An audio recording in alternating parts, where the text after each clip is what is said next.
Hello students, निर्देशांक geometry से हमारे पास क्वेश्चन है। 3 क्वेश्चन करेंगे इस वीडियो में। सबसे पहले 13 क्वेश्चन देखें।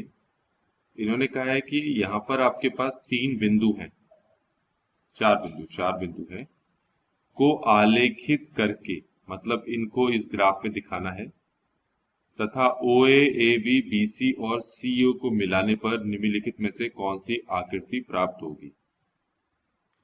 पहले इन आकृतियों के बारे में समझ लो। पहला वर्ग क्या होता है बच्चों? ये जो शेप होता है इसको कहते हैं वर्ग। इसकी खासियत होती है कि इसके चारों जो भुजाएं हैं वो बराबर होते हैं और चारों के चारों कोण 90 डिग्री के होते हैं। फिर आते हैं हम आयत। आयत कुछ ये आयत हमारे पास, ये भी इसी के जैसा दिखता है, थोड़ा सा अंतर है। इसमें चारों के चारों कोण जो है 90 डिग्री के होते हैं, पर चारों भुजाएं बराबर नहीं होती, सिर्फ आगे आमने सामने वाली भुजाएं ही बराबर होती हैं। फिर है यहाँ पर समलंब। ठीक हो गया? तो समलंब का मतलब होता है समान लंबाई। तो ये होता है हमारे पास समलंब, इस टाइप का शेप बनता है। ठीक है, इसमें ये आमने सामने वाले समांतर होते हैं। और फिर है समचतुर्भुज। ठीक है, तो ये हो गए हमारे पास समचतुर्भुज, जिसकी चारों की चारों जो भुजाएं हैं वो क्या होती है, बराबर होती है। ठीक है, तो अब हम देखते हैं कि इनमें से कौन सा जो है वो जो आकृति है वो यहाँ पर बनती है। सबसे पहले ये देखो, यहाँ पर ये वाला बिंदु ढूंढेंगे हम कहाँ है। ये बिंदु आपको मिलेगा यहाँ। ठीक है, मैं पहले बता चुका हूं, इस बिंदु को हम कहते हैं मूल बिंदु। अगला आपको देखना है 3,0 कहाँ है। क्या है? A3,0। तो पहले वाले को x अक्ष पे ढूंढते हैं, दूसरे वाले को y अक्ष पे। पर दूसरा वाला 0 है तो उसको नहीं ढूंढेंगे, हम सिर्फ 3 को ढूंढेंगे जो कि यहाँ पर है। तो ये हो गया आपका 3,0। फिर आते हैं 3,4। 3,4 पे 3 को ढूंढेंगे हम x पे। यहाँ पर कलर चेंज करके बताता हूँ मैं। इसको कहाँ ढूंढेंगे? x पे, जो कि ये है। इसको कहाँ ढूंढेंगे? y पे, जो कि ये है। तो यहाँ से एक लाइन ऐसे और यहाँ से एक लाइन इस तरीके से। तो इस बिंदु को हम कहेंगे 3,4। और चौथा है हमारे पास C। इसको हम ढूंढते हैं x अक्ष पे और इसको हम ढूंढते हैं y अक्ष पे। पर x अक्ष वाली संख्या 0 है तो सिर्फ 4 को ढूंढेंगे जो कि y अक्ष पे मिलेगा। तो ये हमारे पास 0,4। तो देखिए, हमने चारों के चारों यहाँ पर दिखा दी हैं। अब मैं इन चारों बिंदुओं को मिलाता हूं। तो देखिए, ये मैंने चारों बिंदुओं को मिला लिया। ये रहा एक बिंदु, ये है एक बिंदु और ये रहा एक बिंदु। तो यहां से यहां तक की लंबाई 3 है, यहां से यहां तक की लंबाई 4 है, ये 3 है, ये 4 है। तो इस तरीके से ये हमारे पास बन गया आयत। ठीक हो गया? तो ये तो एक हो गया हमारे पास। तो अब हम क्या करेंगे? हम अगला क्वेश्चन करने वाले हैं। अगले क्वेश्चन में क्या है? 14th वाले में इस बार फिर आपको 4 बिंदु दे रखे हैं, पांच दे रखे हैं। काय को आलेख कागज पर आलेखित किया जाए तो चौथे चतुर्थांश के बिंदु कौन से होंगे? तो पहले इनको क्या करना है? आलेखित करना है। तो इसमें एक एक करके सभी को आलेखित करते हैं। सबसे पहले ये वाला बिंदु देखते हैं ग्राफ में कहाँ मिलेगा।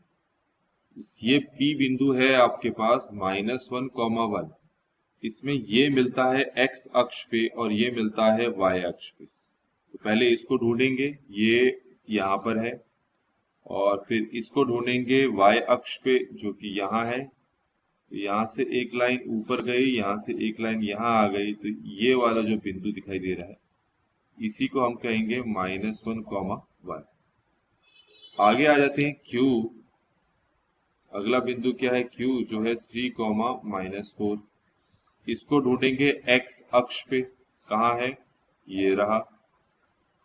इसको ढूंढेंगे ऋणात्मक y अक्ष पे। ये रहा नीचे। यहां से एक लाइन यहाँ खींची, यहां से एक लाइन नीचे खींची। तो ये जो बिंदु आ गया इसी को 3, बोलेंगे। अगला क्या है, अब ये है R। R है, R में क्या है 1, इसको ढूंढेंगे x अक्ष पे। कलर चेंज कर देते हैं यहाँ पर। तो ये रहा 1, इसको ढूंढेंगे y अक्ष पे, ये रहा। यहां से एक लाइन आगे खींची, यहां से एक लाइन नीचे खींची, तो ये आ गया आपके पास 1, ये अगला है हमारे पास, ये है -2, -3, इसको ढूंढेंगे हम x अक्ष पे, कहा मिलेगा, ये देखो ये मिल गया। इसको ढूंढेंगे y अक्ष पे, ये मिल गया। तो यहां से एक लाइन नीचे लेके जाओगे, यहां से एक लाइन आगे लेके जाओगे, तो ये जो बिंदु है इसी को हम बोलेंगे -2, -3। और आखिरी हमारे पास है, ये है t -4, -4। t क्या है -4, -4। इसको ढूंढना है हमने, देखते हैं कहाँ मिलता है। इसमें -4 को तो x पे ढूंढो, ये रहा। इस दूसरे -4 नहीं, ये माइनस नहीं, ये प्लस है, थोड़ा गलत देख लिया, ये देखेंगे -4, 4 है। तो -4 को x अक्ष पे ढूंढेंगे, यहाँ ढूंढ लिया। और इस 4 को y अक्ष पे ढूंढेंगे, जो हमें यहाँ मिल गया, ये देखो ये मिल गया। तो यहाँ से एक लाइन ऊपर खींची, यहाँ से एक लाइन आगे खींची, ये वाला जो बिंदु है इसी को -4, 4 बोलेंगे और इसका नाम t है।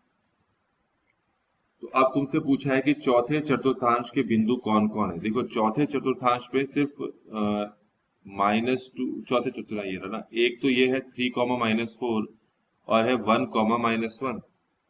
तो देखिए 1, -1 का नाम क्या रखा है, P, और 3, -4 का नाम रखा है Q।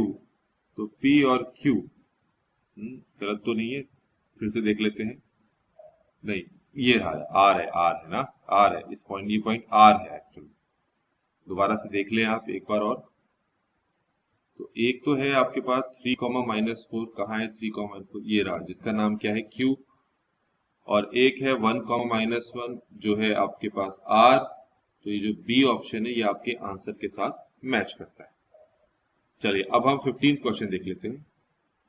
अब ये 15वां क्वेश्चन का है, यदि दो बिंदुओं P और Q के निर्देशांक, देखो ये पहला जो है वो P का निर्देशांक है, कितना है -2, 3, और ये अगला जो है Q का निर्देशांक है, कितना है -3, 5।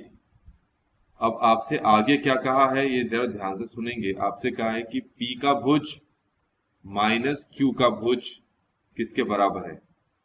तो P का भुज माइनस Q का भुज, ये क्या है ना, हाँ ठीक है। पहले P का भुज क्या है, देखो ये पहली जो संख्या x अक्ष पे स्थित होती है उसको भुज कहते हैं। तो P का भुज कितना हो गया -2, फिर ये माइनस लगाओगे। Q का भुज कितना है -3, ये -3 लिखोगे। अब क्योंकि दोनों माइनस एक साथ आ गए हैं तो ये माइनस माइनस क्या हो जाएंगे, यहाँ पर प्लस हो जाएंगे। अब -2 + 1 होता है, -2 + 3 होता है 1। तो इस तरीके से हमारा आंसर 1 आता है। देखें जो बी ऑप्शन है वो हमारे आंसर के साथ मैच कर रहा है। तो इस तरीके से बच्चों यहाँ पर इन 3 क्वेश्चंस को हमने कंप्लीटली सॉल्व कर लिया। Thanks for watching.